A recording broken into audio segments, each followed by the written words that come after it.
Hey everyone, happy Friday. It's Leslie from Marvelous Art Studios.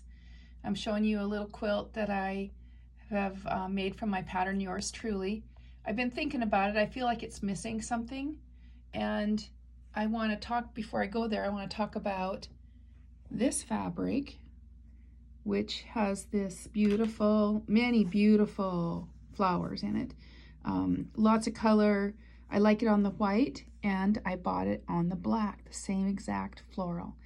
And this is an important thing I think that's fun to think about when you're creating collage, is black backgrounds disappear into black quilting backgrounds.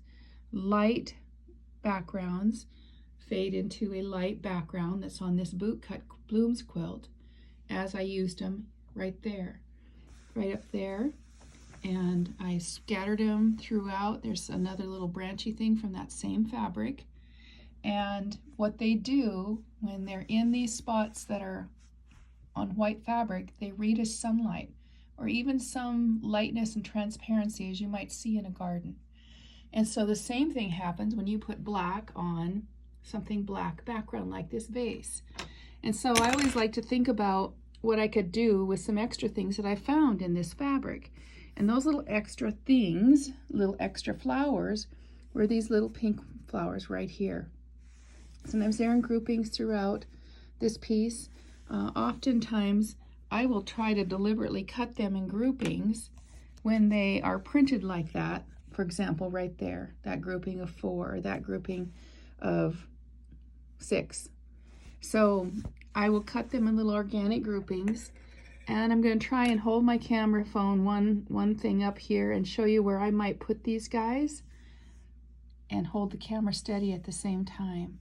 So I like the idea that the black part of that flower shape reads as a shadow, and I also like that it blends into this vase background. That black totally disappears and almost adds a little level of quietness to the overall feel of this bouquet. And so I'm kind of, and I previously thought I would audition and put them around in the bouquet, but actually I've decided not to spread them around. I think that I'm going to be a little more, I don't know what to say. I'm going to focus them maybe towards the bottom and kind of create this weight, this sense of weight that's kind of in this fabric. And I might kind of play with them a little more and group them together. Try not to get my hand in the way of this. But I like the idea that they're all at the back. And so if I was to kind of go a little closer, maybe that'll help. I like that grouping. There's some groups of 3 and 1, those odd numbers I like. Doesn't mean you have to stick to it. This one has 4, and I don't have a problem with that at all. I think it looks great. And so I think I'm going to put this one right up here. And then as I look at it overall, I think I like the weight on the bottom and not scattered throughout. I might still want to move this one a little bit. Maybe, oops, jumped on me. They have grasshoppers in them. But maybe I'll put it, over to the side or something like that. I want to balance it, but I don't want to make it perfectly balanced, if that makes any sense.